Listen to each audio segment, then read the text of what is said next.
This is problem 1825. It's on page 627. Design a helical extension spring using music wire to exert a force of 7 3/4 pounds when the length between attachment points is 2 3/4 inches and a force of 5 1/4 pounds at a length of 2 1/4 inches. The outside diameter must be less than 0.3 inches and use severe service. Now, what are we talking about? Well, we're talking about something that looks like this. We don't know exactly what the loops would look like on the end, but there would be some body of the spring in the middle. And then, so the lengths that they're talking about are between attachment points. It's that length that they're interested in. Of course, we have to design the body length. I'll label it BL for now for body length, where the spring actually has active coils. Now we're supposed to design it such that the force is 7 3/4 pounds when the distance between attachment points is 2 3/4 inches, and it's supposed to be 5 1/4 pounds when the distance is 2 1/4 inches. We're supposed to use an outer diameter of less than 0.3, severe service, and music wire. Okay. Now, how did we begin last time we designed a spring? Was it ODCO3? OD less than yeah. 0.3 inches. Good question. How do we start problems like these? We look at the material. Well, we can look at the material. I usually like to get the spring constant first because we need it. So let's just go ahead and get the spring constant. All right. I said that. Now where is it in my notes? No. Doesn't matter. We can just go ahead and get it. It's pretty straightforward. The spring constant, notice that the spring constant really is what's the change in force for a given change in position, a given change in length, right? That's very easy to calculate. Now I'll need some calculator help because for some reason I'm not seeing it on my page. I know it's here, I'm just missing it. So K equals delta F over delta X. So what is the change in force? Well, it goes to 7 3/4 pounds from 5 1/4 pounds. And the change in distance is a 1/2 inch, but we'll write it this way.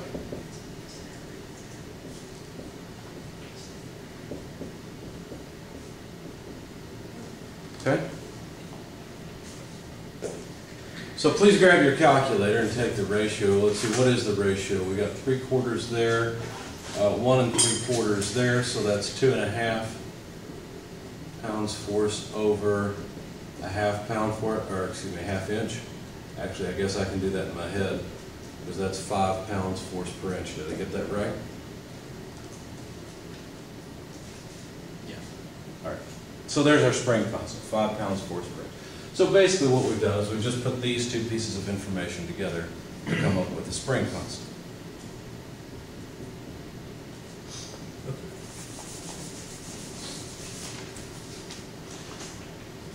What's next? Well, we can iterate. We could start with the diameter of wire, or mean diameter of the spring, I mean, and from that get the diameter of the wire. Now, why would I start with the mean diameter? Well, I've been given a specification that the outer diameter has to be less than 0.3 inches. So if I start with a mean diameter with plenty of room for wire, then I should be okay. I should get a good design. So let's begin, and I don't know, let's just say that the mean diameter is 1/4 of an inch. Where do you get this number from? Something less than 0.3, and it leaves me with 50 thousandths for the spring wire diameter, which seems reasonable. I really don't expect to use a spring that's 50 thousandths in diameter. Now where do I get that from? Well, just experience.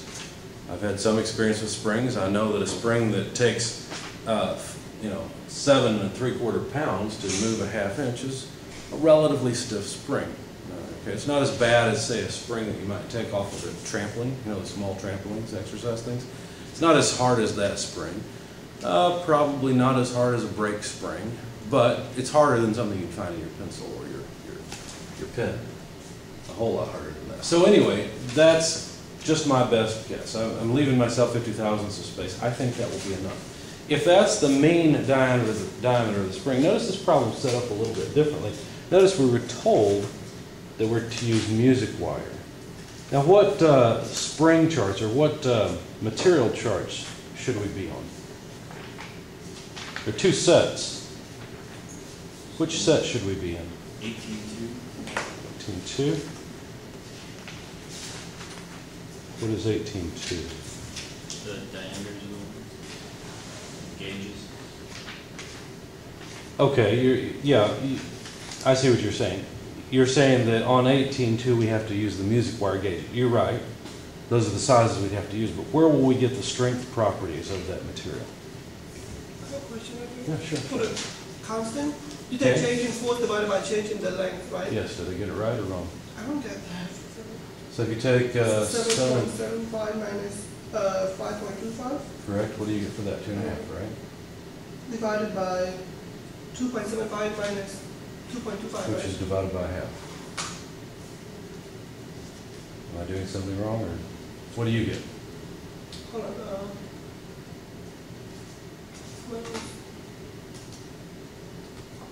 I got 0.8. I don't know. You get something wrong. Oh yeah. Oh, that's. Yeah, that's You're probably taking the difference between the force and the length.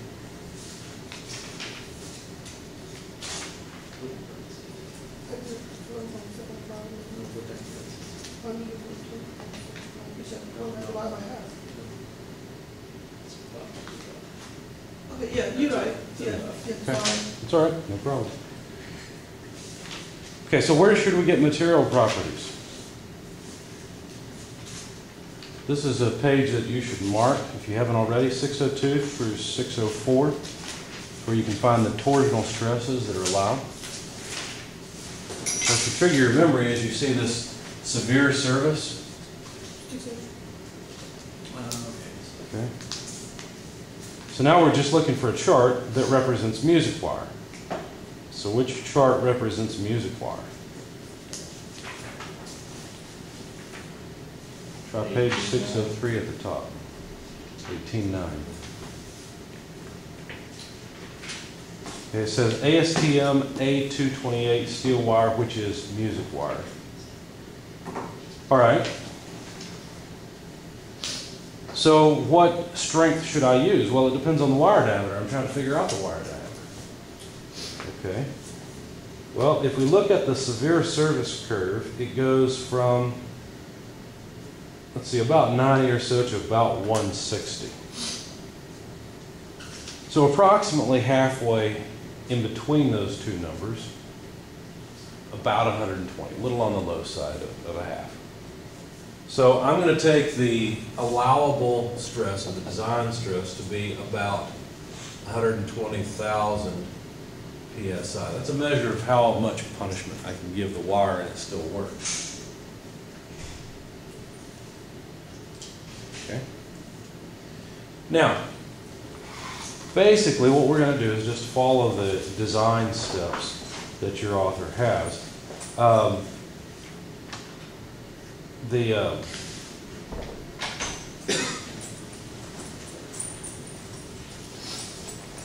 The steps that he has, see, make sure I get the right one. I believe it's within an example problem on page 607. Let me see if this is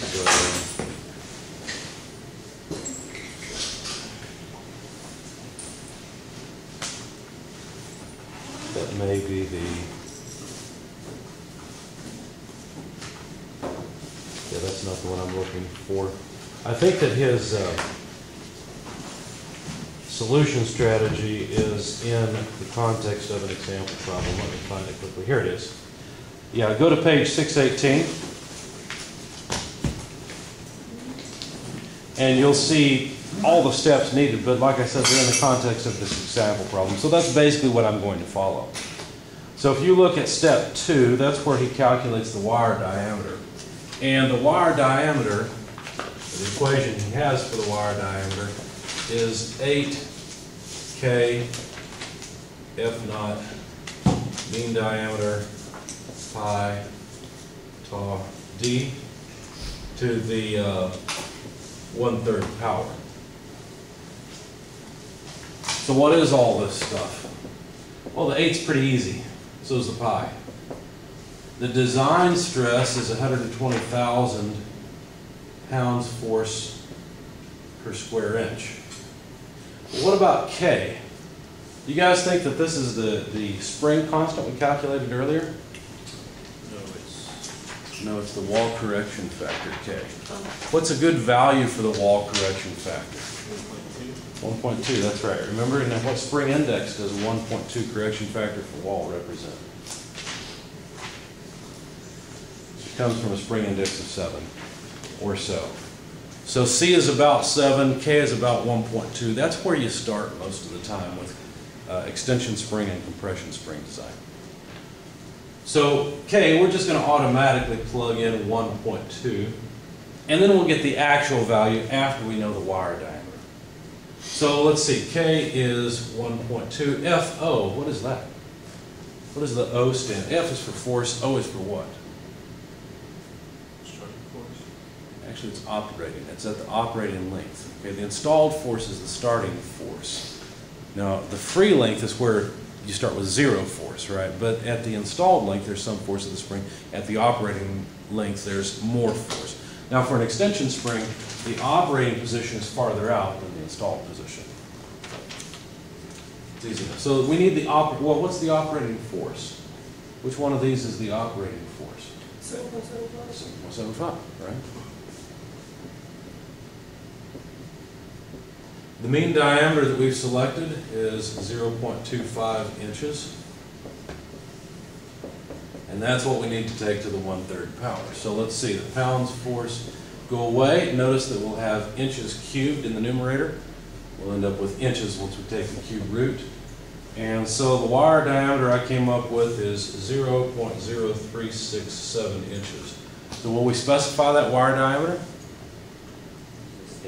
We need a standard, right? So let's go back and see what standards are available. Now, for what Mr. Gravett suggested, page 598,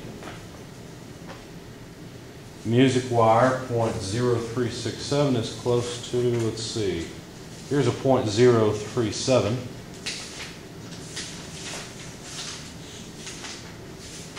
.16 gauge on the music wire chart, and I'll just choose to use that. I don't have to. I could choose something a little bit bigger or something a little bit smaller. But because it's so close, I'll just go ahead and use it. Use 16 gauge. Would you be wrong to go to a different gauge? No. Why does it say inches squared on it? It goes inch 1, inch 2, inch 3, inch 4. Millimeter to the fourth. It's not squared. It's note 1, note 2, note 3, and note 4. There's notes at the foot of the chart on the other page. Good question. All right, so music wire, we're going to use an actual wire diameter of 0.037 inches because that will be standard. Now, how much design stress could this wire take? Remember, I just read the 120,000 off at the mid-range of the chart. Basically, it was a particular line. It was for severe service. Now that I have an actual wire diameter, let's go into page 603, the figure at the top again, figure 18.9, and let's figure out how much stress that this material can take in severe service. So 0.037, about how much stress would you say that it could take? You said severe service? Mm-hmm.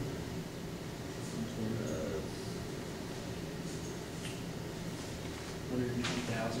Make sure you're looking at the correct chart. So severe service and 37. How much?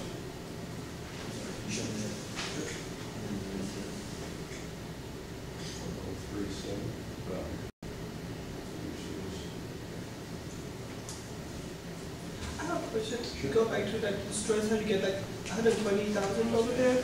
Okay, how did I get this? Yeah, I look at the graph, but like, This is about halfway between 160,000 and 90,000, which is the severe service line. It's not exactly at the midpoint, but it's between the two at about the midpoint. Yeah. Can you show me that on here? Can I show it to you again? Sure, let me show it to the video too, since we're not so sure. And I'll come by and show it to you too. Okay, so if you're watching this on the video, we're on page 603. We're on the upper chart, we're on the line for severe service. What we're doing is we're going down to the x-axis, looking for .037, and then going up to the severe service line to read off. And my best estimate is that it comes out to about 120,000 psi.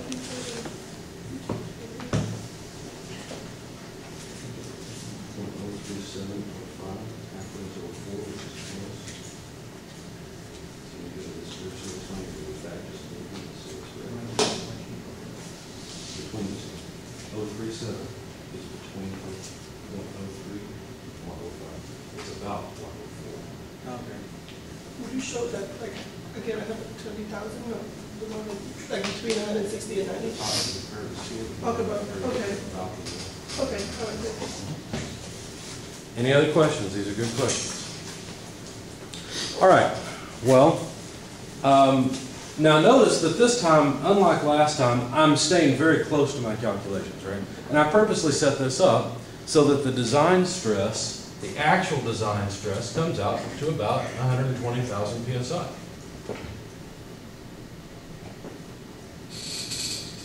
That does happen sometimes. You can use the wire gauge or close to it that you calculate. And sometimes the actual stress will come out close to what you approximated, right? Now, actually, I approximated 125,000 when I started the problem. That was actually the center. Okay, but to make it more interesting, I've done this. But the reason I did it is because I want you to understand the difference between this number and this number. This number was halfway on the curve, okay, on the severe service curve for that particular material. This one was read off based on the wire diameter and the fact that I have severe service and, of course, music wire. The music wire tells me which chart I'm on. Okay? So there's the actual stress. So do you think that you think that's going to modify our spring index or our wall correction factor a little bit? Yeah, but not much. So let's go on and continue the problem. Now, what's most important is matching the specifications that I've been given. I've been told that the wire or the outer diameter of the spring needs to be less than 0.3 inches. So if I were to choose a wire diameter of 0.037, add that to 1/4 of an inch, would I be below the 0.3? Sure, but let's go ahead and calculate it just to prove that. So now that I know the wire diameter, let's go ahead and calculate the OD of the spring. You can write OD if you want for outer diameter or D sub O for outside. But this is just the main diameter plus the wire diameter. So that's 0.287 inches, which is less than 0.3. So that checks off. We may as well get the inner diameter while we're right here, minus the wire diameter, and that comes out to 0.213. Sorry, I forgot my units. Both of these are inches. Okay. So now we can get the spring index because we have the actual wire diameter. It's going to come out very close to 7 because notice that I designed it that way, right? Because I chose a wire that a spring index of 7 would select. This comes out to 6.76, which is reasonably close to 7. And from that, you can get the wall correction factor, capital K, 1.225. Okay, now, where did I get this wall correction factor? Well, let's see, there's an equation that's numbered in your book. Let me find it. It should be equation 5. Yeah, here we are. 605. Now, that wall correction factor is good for both extension and compression springs. Okay, there's no difference between the two in terms of the wall correction factor. because the geometry modification of the wire is the same, right? We're basically taking a wire, piece of wire that's a straight shaft thing, and then coiling it, right? You're not gonna trick us and use flat wire, are you? Am I going to trick you and use flat wire? No. Would it be possible to use flat wire in spring design? Absolutely. What would happen then? You're, Think back to strength of materials. Why do you make drive shafts round and not square? so it's the loading's even. So the loading's even around the outside surface, right? So a square spring, would there be any good reason for using square wire? When it's fully compressed, it stacks up nice, I don't know. Well, remember the springs that I showed you guys? Oh, the Machined loading and balancing, springs? yeah, yeah. Okay, so well, it's not so much the loading and balancing that makes it useful. It's the fact that you don't have to go back in and knock the corners off. Gotcha. Okay, so are those springs the ideal design? You can now see there's a slight problem with them, right? And that's that the stress is higher in the corners. Is it going to cause you big problems? As long as it's designed right, who cares? Right.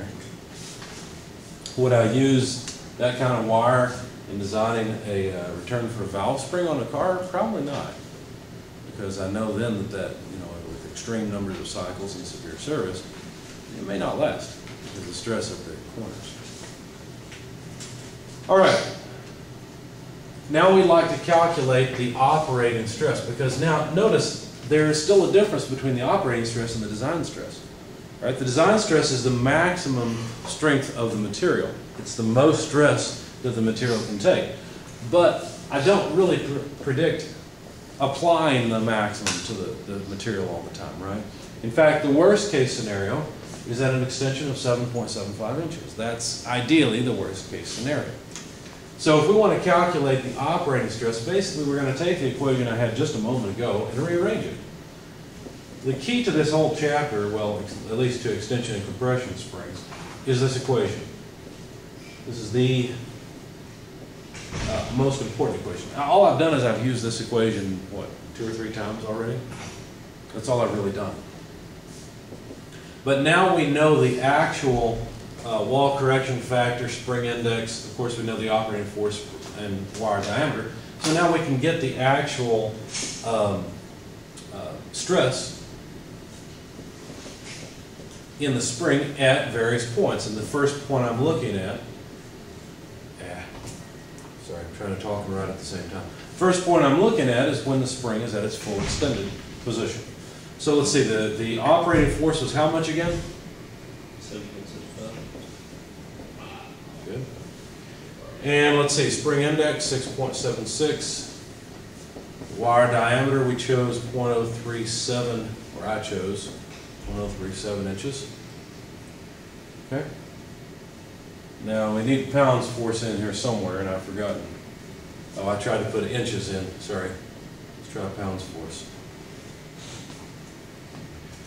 Okay, so the operating stress comes out to 119,320 psi. That is less than the 120,000 that I'm allowed, but that's pretty close, isn't it? I would like a little more space than that in designing the spring, personally. For the capital K, you get 1.225, that's on page 606, right? It's good. I don't remember what equation, or what page. Yeah, actually, that's the equation I just mentioned, 18.5, on page 605, actually. Since the corner here, they're the same. Okay. Yep. Good question. Anything else? Spring design takes a long time, and the hardest part in spring design is knowing where to get all the little pieces you need and how to put them together. And that's why I keep pointing back to this equation. This equation is the key to all this stuff. And it seems kind of strange because you're used to using an equation once and then basically discarding it and saying it can't give me any more information. And here I keep using it over and over and over again. What am I doing? Well, not only am I manipulating the solving for something else, but when new information is known, right? When I've got better estimates for the wire diameter or the spring index, I can recalculate and see where I'm at. Okay? It's kind of like having a control panel with a bunch of little sliders and they affect each other. Well, this is the way they affect each other. All right. Well, the next thing to do is to calculate the number of active coils. Now that we know the spring wire diameter and the mean diameter and all of the geometry, there's another equation that's really handy. It's equation 18.6. So 18.6 on page 605, deflection of a spring. This is an equation that you can rearrange as well. Let's see, wait a second, did I grab the right one?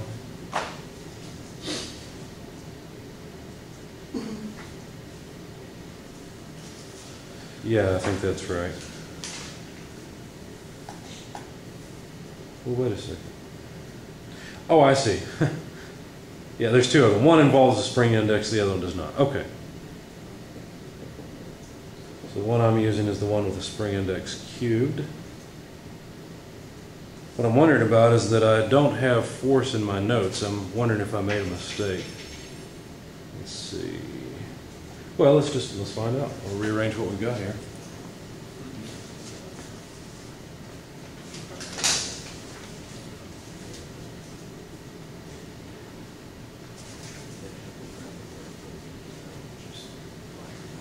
Okay, so the equation is like this.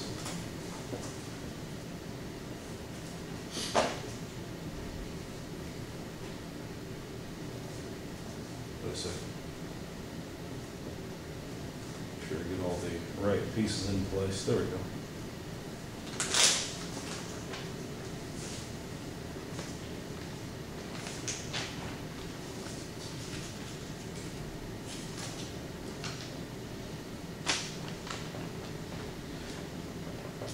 There's something I'm missing here. Hang on just a second. Let me figure out what it is.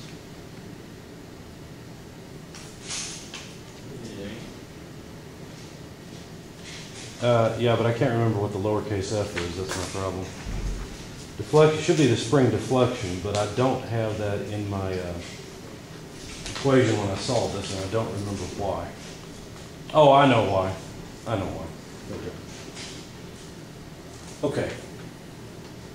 All right, so what I'm going to do is solve for the number of active coils here. This is something I meant to tell you guys, that's why I left it this way. All right, so the number of active coils, if I solve for that, it would be, I'm going to rearrange these strategically. I'm going to put the two F's together first of all. Okay, solving for the number of active coils, you'd have G wire diameter divided by 8C cubed. Okay, did I do all that correctly? Let's see. 8C cubed F. Yeah, G, DW, F. Okay. Now, G, what is that? Well, that's the torsional modulus, or the shear modulus. And despite my poor writing, DW is the wire diameter, and C, of course, is the spring index. Well, what is this thing? Well, F is the deflection of the spring. Remember, that's what the equation was all about. Now, before we called that something else. We called that delta X, right? And this force would be the force at a particular deflection. So really, this is the change in force from the free position. Does that make sense? So what is this thing? Well, it's the inverse of K, right? So this is the equation. That's why I wrote it this way, because I wanted to remember and tell you. This is another form of the equation that's really handy, but you've got to be careful because now this K is not the wall correction factor. This K is the spring index. I wanted you to write this equation down next to that equation because it's so handy, next to equation 18.6. I think he had it in the example problem, and that's where I realized you would need it. Yeah, here we are. It's in the context of the compression spring example problem. I think he put it in the extension spring also. He should. Yeah, it's at the bottom. Yeah, basically in step 6. Look at the bottom of page 618. You'll see force per deflection is capital F over little f. Normally when I solve this, I'm kind of stepping through the example problem too, because really his example problem in many of these cases is also his procedure for how you solve these problems, and they're very handy to go through. But I wanted you to note that in case you went to the body of the chapter, found the equation, and tried to use it. So the number of active coils, write it this way, and it'll be very handy for you.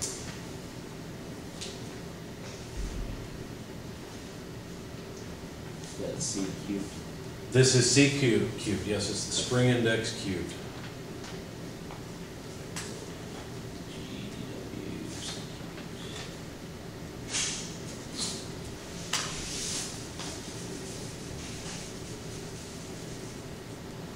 All right.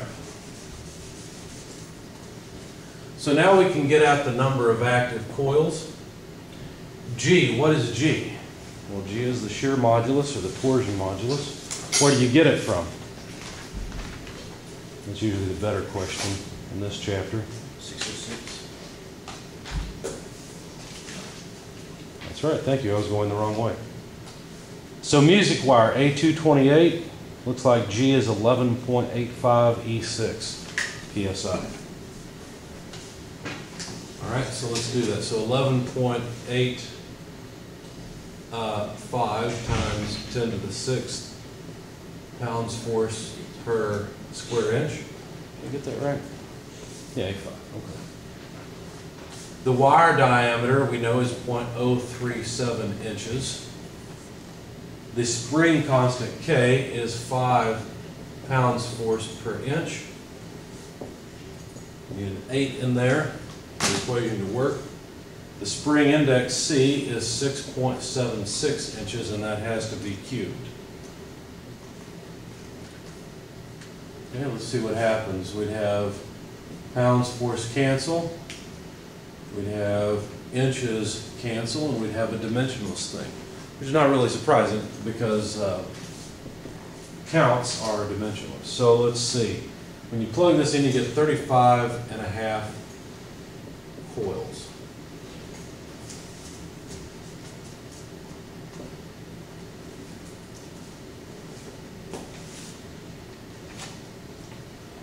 Can you have 35.5 coils? Sure. Why not? You don't have to have an integer number of coils.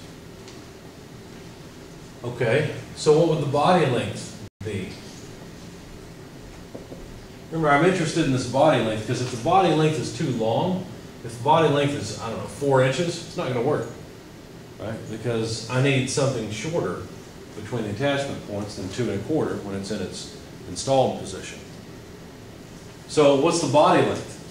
Well, the body length would be the wire diameter multiplied by the number of active coils plus 1.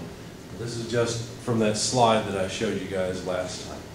Like I said, if you haven't printed out that slide, you should, because it'll be very useful for you. Anyway, 0.037 inches multiplied by 36.5 coils gives us a body length of 1.35 inches. So there's the body length. Will that body length work? Yeah. It's less than the distance between the attachment points. Now, if we were to use one full loop at either end, why would you use one full loop? Well, it's easy to make the spring with extra coils and just bend one out, right? If we use one full loop at the end, then what would the free length be? How long would this spring be? Well, the free length would be equal to the body length plus 2 times the inside diameter. Why would I say inside diameter? Well, basically, if I didn't have these little arms here and I just took a coil on the end and bent it out, then the extra distance I would get would be from inside to inside. So that's why it's 2 times the inside diameter on either end of that body length. Okay? So if we plug that in, the body length, 1.35 inches plus 2 times, I erased the inner diameter, but it was 0.213 inches. Okay, so 2 times. How did you get the How did you get what? DI with 2 DI? Because if you think about a spring, just think about making a couple of extra loops on the end. Take one of those loops and just bend it out so that it becomes a hook on the end. Okay. Then all you've really done is added the distance from the inside to inside of that loop. Yeah. Do they usually, well, never mind. But we don't have to worry about the compression of the loops, or at the end they're usually compressed or anything like that, or is it like a, What do you mean? like, Oh, how you might squeeze it down the end to Yeah. make it smaller? yeah. Well, we're just looking at the The loop, easiest okay, gotcha. case. What's the Gotcha. easiest? It's not, information to make? this doesn't cover every case. Right, right. I mean, Yeah, and see, we're in the middle of design right now. Yeah, And I'm we just can, we can make that if we need it. I'm just trying, in my head, I'm trying to think of every possible, Right. will this Yeah, I work? understand. And, so sorry. No, you're fine. That's a good question. So you almost have to know how the spring's gonna look. in the Yeah, end. like, Well, is you're, it well, open no, like wait a that? second. You're the designer. You get to decide how it looks. Sure, yeah. Okay? You gotta change your perspective. Well, you We're have not to decide how analyzing. you want it, Yeah. and then you can do Right. the calculations. Yeah, yeah. Now, sometimes you might have to change your desire for what you want if you just can't have a spring that does that. Or use some of the spring technology. All right, so far this looks okay. We've got a free length that's less than the installed length, so that would probably work. What if we just left it this way? What if that's all we did? What if we just took loops at the end, opened them up? Because that's basically the cheapest option, right? That's the easiest way to do this.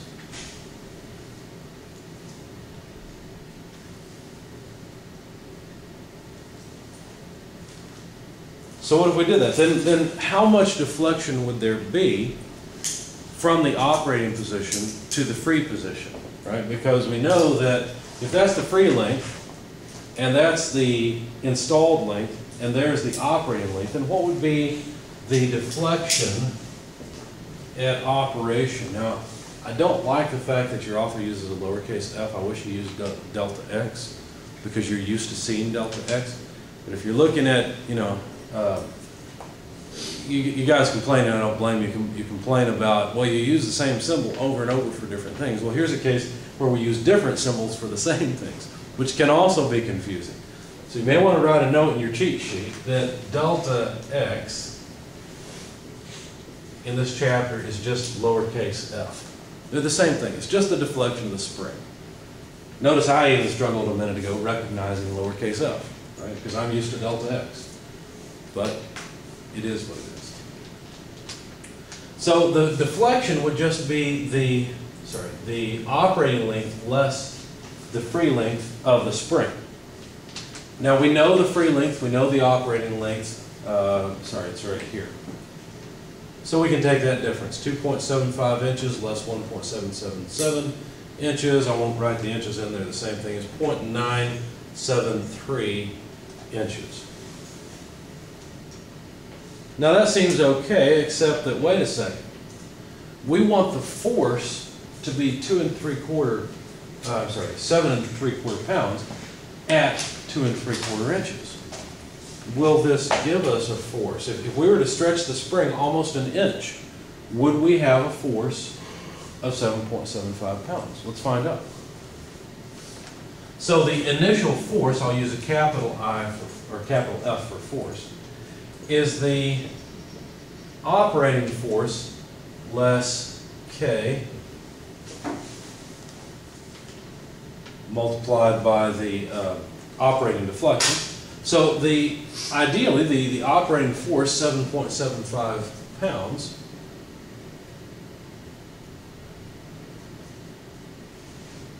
let's see, we'll subtract off. I mean, ideally we should get 0, right? That's what you would think. So K is 5 pounds force per inch. The deflection, 0.973 inches. So when you calculate this out, what you find is that it's 2.88 pounds force. Is that okay? Actually it is, because remember I told you that extension springs require some initial force to separate. So actually this is not a bad thing. Okay, so you do want some initial force on the spring, but it's also possible that that force will be so large, that the stress is so large on the spring, that the spring will destroy itself, that it will be above the strength of the material. So that's where we're going. That's what we're trying to check. Okay? So let's find out.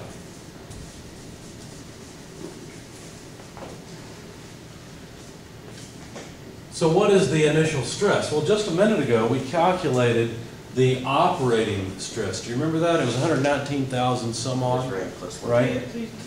If you were to look at that equation, you'd realize you could scale that operating stress based on the initial stress and the based on the initial force and the operating force, because that force appears in the equation, so it's just something you can scale. So 119,320 psi was the operating stress, and our installed force, 2.88 pounds over 7.75 pounds, which is the operating force, gives us a stress of 44,340 psi, which is less. Now here's what I was talking about when I was saying the material may not be able to take it, because that stress is always going to come out lower than the operating stress, because the spring is just not as stretched. But there is a preferred range for the force from an extension spring. Now this is what's different about extension springs versus compression springs. Go to page 617, please, and look at figure 1821. You don't want to overpull it, right? Sorry? You don't want to overpull it, do you?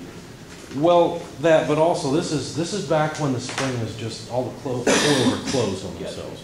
There's a range that's preferred. The reason there's a preferred range is because as you make the spring, you don't want to stress it too much. Yeah. And to get that initial force, you have to stress the spring. Yeah. That way when it closes, stress. it's got force. So, I mean, if you were to just bend the wire around, there would be no force at the initial position. So, if you look at this chart, figure 1821, are we within the preferred range? Well, on the x-axis is the spring index, C, which was 6.67, close to 7, right? And we need to be somewhere between, 14,000 psi and about 22,000 psi, something like that. Maybe 21,000. You're in 617?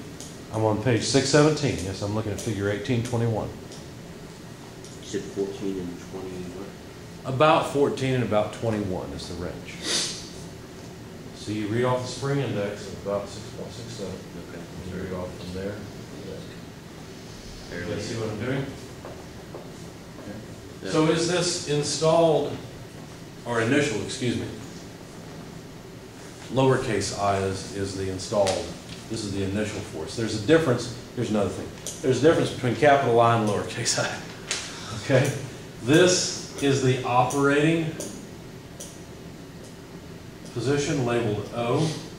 This is the installed position labeled I.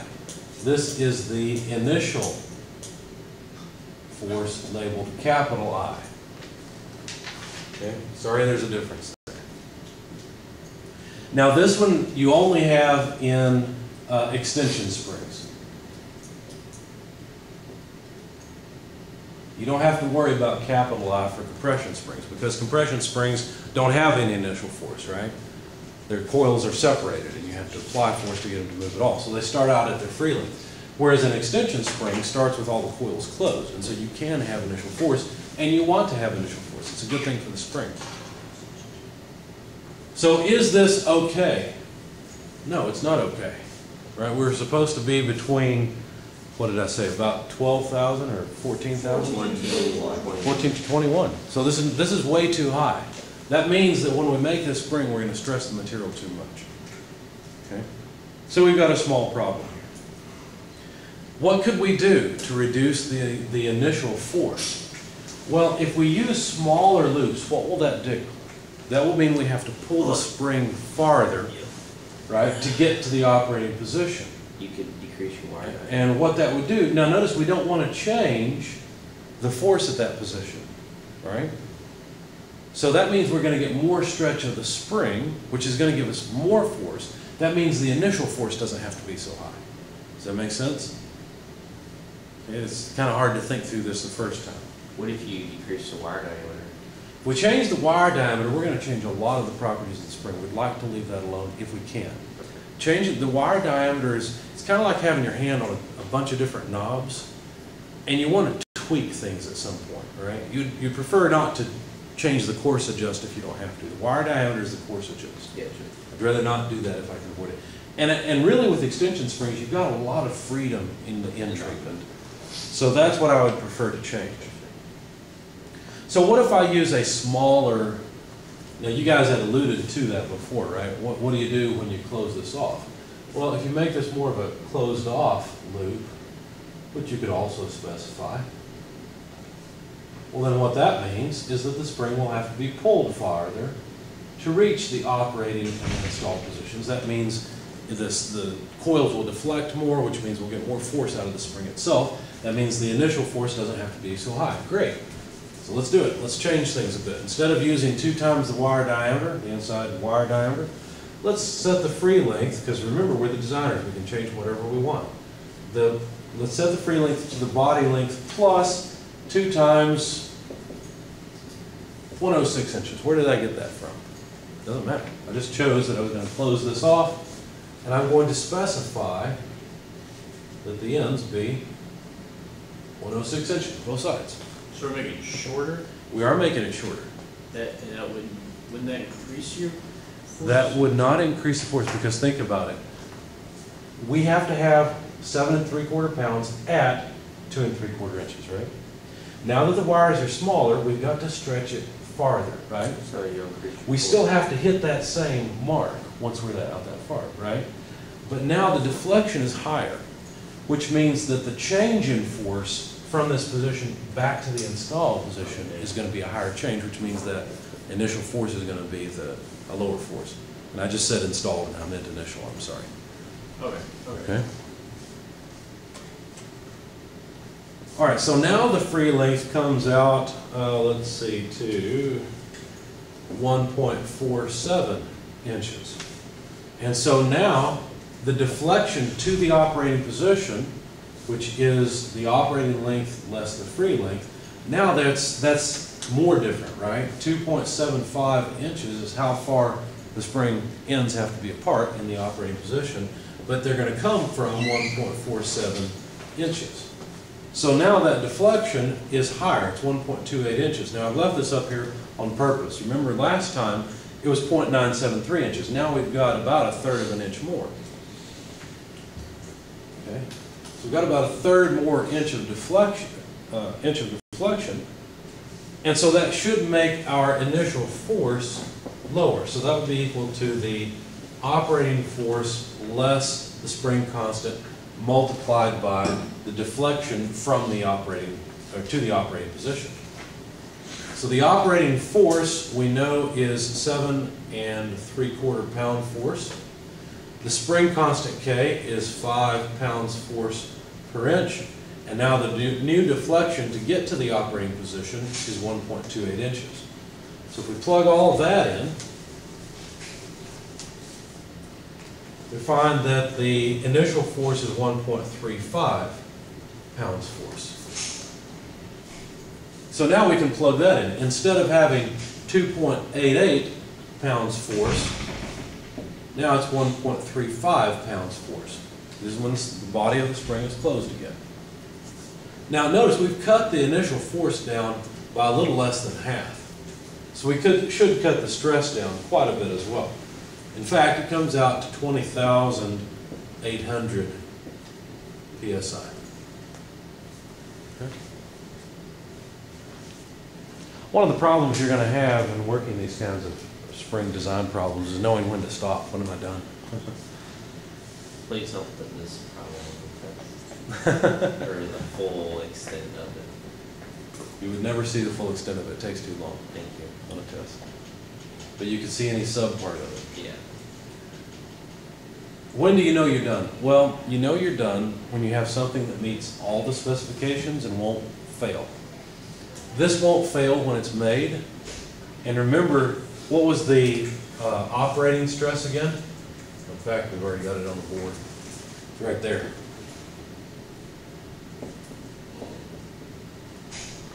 It won't fail in operation either because this is less than the design stress. That's how you know that you're done. You've got a fully defined spring. I can tell you how many coils are in the body. I can tell you the wire diameter to make it out of. I can tell you the end treatments, right? It fits everything according to my calculations. It won't fail. Now, if this was a real design problem in the real world, would you feel comfortable being that close to the design stress? I wouldn't. The 120,000 that I read off the chart was not very accurate. And so I would want this number to be lower. How would you change that number? You got to redesign the spring, right? Yeah, you gotta. You may actually have to change the wire diameter. Okay. Would you go to a bigger wire diameter or smaller?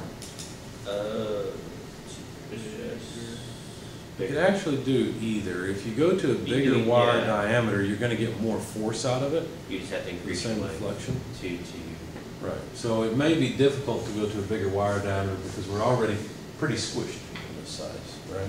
To get that spring constant, you're gonna have a whole lot more coils with a bigger wire. What may help is changing the number of active coils also. If you could go for let's see, if you go for a smaller wire diameter and more coils, you'd have a problem. I don't know, this is not easy. It's easier at this point to have a spreadsheet and iterate through and try some things and see what happens. So it's just Or like use that Indesign. Excel. yeah, you can just It's much, Excel, much put better. your diameters and then it should, Yeah. All right, questions, comments?